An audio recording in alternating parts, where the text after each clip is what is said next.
Good afternoon, everyone. My name is Angel Bonilla, and I am a proud transgender woman.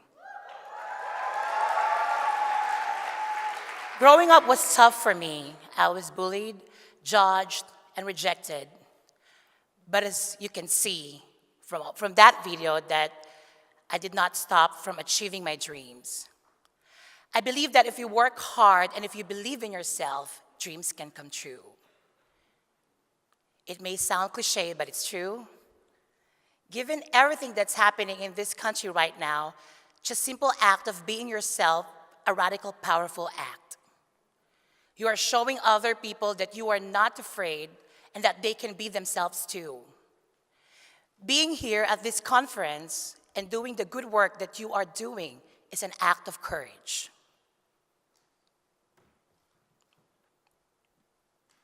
So I want to thank everyone here for being themselves and for standing up for young LGBTQ people. Together, we are doing the good work and are allowing more youth to thrive and become leaders in this movement for equality.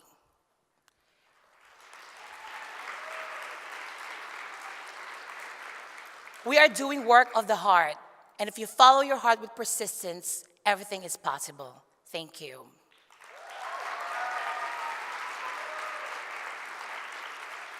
Now I'd like to introduce a young woman who embodies persistence and courage. And she's also happened to be singer, performer, and fierce trans woman. Please give a warm welcome to HRC Youth Ambassador, Nicole Talbot. Hello, everyone. I'm Nicole Talbot. I'm 17 years old. I'm a high school student. I'm from Massachusetts. I'm a singer. I'm an advocate. I'm an HRC Youth Ambassador. But I am also transgender. When I was little, I was obsessed with Mulan. My mom took me to Disney, and we searched for her the entire day and the entire time we were there. When we finally did find her, I reached up and held her hand, and I asked, "Can I sing your song?" It went a little something like this. When will my reflection show who I am inside?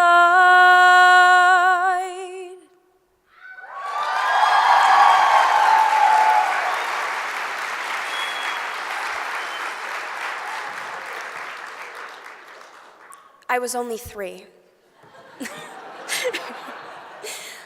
I knew then what I knew now, or what I know now, that I am a girl.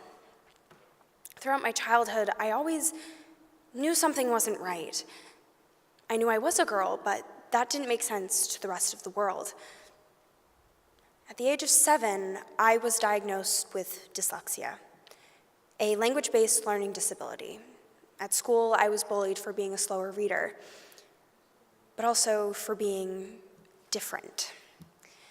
I eventually transferred to a private school for dyslexic children. I was finally surrounded by people who were like me, but I was still different. In 5th grade, I went to a family camp for gender nonconforming and transgender kids.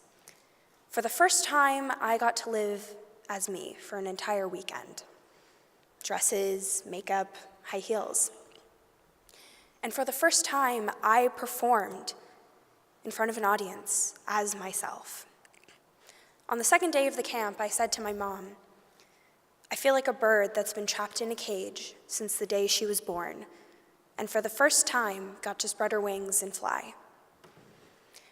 I had a glimpse of who I truly am. But I hid this for 3 more years. There are many reasons why I did this. School, fear of rejection, and my father. All throughout my life, my relationship with my father was difficult. But when I transitioned, he also became a Jehovah's Witness. He refused to call me Nicole, use she, her pronouns, and refer to me as his daughter. He would say things like, "You don't deserve love," and you will burn if you don't let God help you. I was only 13, and this toxic behavior made me doubt whether I deserved love. As children, we need our parents. We use our minds to shield us from the trauma they may cause. I'm still picking up the pieces of my past and my broken heart. I'm trying to work through my self-doubt and shame he placed there, disguising it as love. It affects me every day, whether I know it or not. Trauma is a shadow. It follows you around everywhere, even if you can't see it. I'm still grieving the father I thought I knew. 13 years of emotional abuse from someone that is supposed to love you unconditionally takes a toll on your mental and physical health. I came to the realization that it was harder to hold on than it was to let go. So I did. I have not seen him since.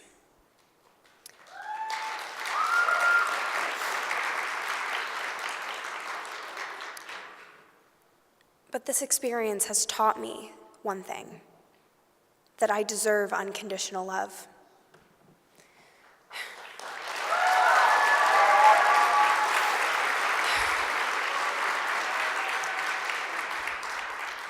I've been living as my true self for nearly 5 years now, with the full backing of my family and friends. My grandfather on my mom's side, who is one of 17 children, everyone supports me, including dozens of cousins, second cousins, aunts, uncles in my family. Even my dad's 6 other siblings and his parents have supported me. I've been supported at school.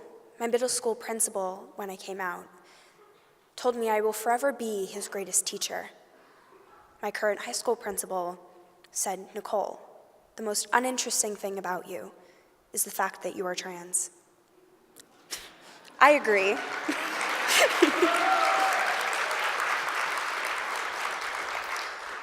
Through this all, my mom has always been my #1 champion. She has fought for me since day one, getting me into the right school, getting me the right services and doctors for being transgender. She has created a safe environment at home.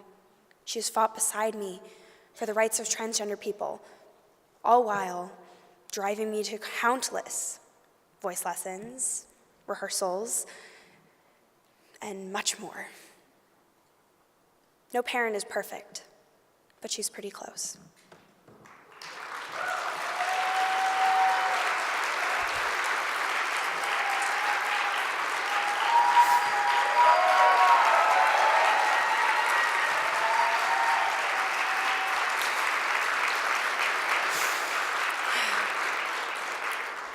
Through all of this, my music has been my rock and my passion in life. Right now, I'm working towards a career in music or musical theater. Just last week, right here in Los Angeles, I had a private audition with the executive producers of America's Got Talent.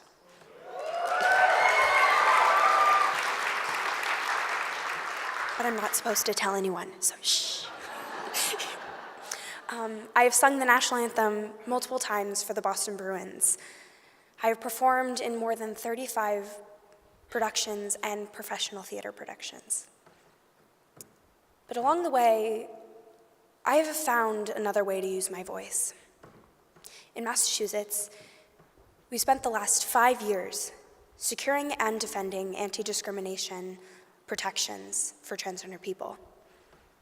I became an activist, speaking out, sharing my story with legislators and voters. We prevailed, and through this work, I found my voice and the impact that each and every one of us can have in changing the world. My goal in life is to use my voice, spoken, written, and sung, to tell my story, to raise awareness for the transgender youth by continuing my work with HRC and the Gender Cool Project. So far, I have been featured on the Megyn Kelly Today Show, in Teen Vogue, the New York Times, Associated Press, and many other documentaries and interviews.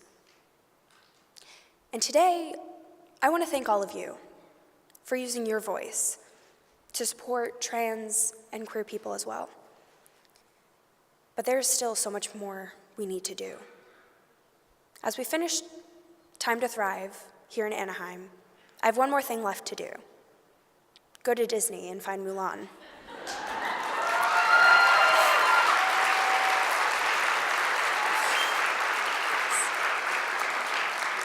And maybe I'll sing her song, but this time my reflection will be just as it should be. Together, I know we can change the world and make it a better place for LGBTQ plus people today and for the future generations to come. My dream is that they don't have to worry about discrimination. Instead, all they have to do is be. Thank you.